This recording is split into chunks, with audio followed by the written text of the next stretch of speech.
నమస్కారం. శ్రీమాత్రే నమః. అందరికీ రాఖీ పౌర్ణమి శుభాకాంక్షలు. సోదర సోదరీమణులు అత్యంత పవిత్రంగా చేసుకునే రాఖీ పండుగ విశిష్టత ఏమిటో తెలుసుకుందాం. ఇది దేవతల నుండి మొదలైన రాఖీ చరిత్ర.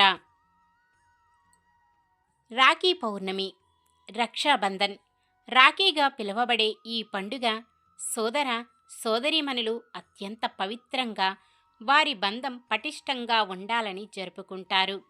నాకు నువ్వు రక్ష, నీకు నేను రక్ష అన్న సంకేతాన్ని చాటి చెప్పేలా రాఖీ పండుగ ప్రతి ఏడాది శ్రావణ పౌర్ణమి నాడు ఘనంగా జరుపుకుంటాం. సోదర సోదరీమణులు ఒకరికి ఒకరు అండగా ఉంటామని భరోసా ఇచ్చే పండుగ అయిన రాఖీ పండుగ ఈ సంవత్సరం ఆగస్టు 9వ తేదీన వస్తుంది. మానవ సంబంధాలకు అనుబంధాలకు ప్రతీకగా నిలిచే ఈ పండుగను కొన్ని ప్రాంతాలలో శ్రావణ పౌర్ణమి లేదా జంధ్యాల పౌర్ణమి అని కూడా అంటారు. అన్నా చెల్లెళ్ళు అక్కా తమ్ముళ్ళ మధ్య ప్రేమనురాగాలకు ప్రతీకగా జరుపుకునే పండుగ విశిష్టత, చారిత్రక నేపథ్యం ప్రతి ఒక్కరూ తెలుసుకోవాలి.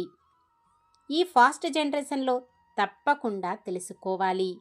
రాఖీ పండుగ సోదరి సోదరుల ప్రేమకు ప్రతీక.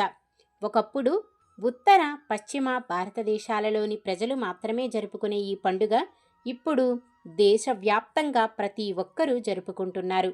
చిన్న పెద్ద పేద ధనిక తేడాలు లేకుండా అందరూ రాఖీని జరుపుకుంటారు. సోదరి తన సోదరుడికి రాఖీ కట్టి ఎప్పుడూ అన్న తనకు రక్షగా, తాను అన్నకు అండగా ఉండాలని కోరుకుంటుంది.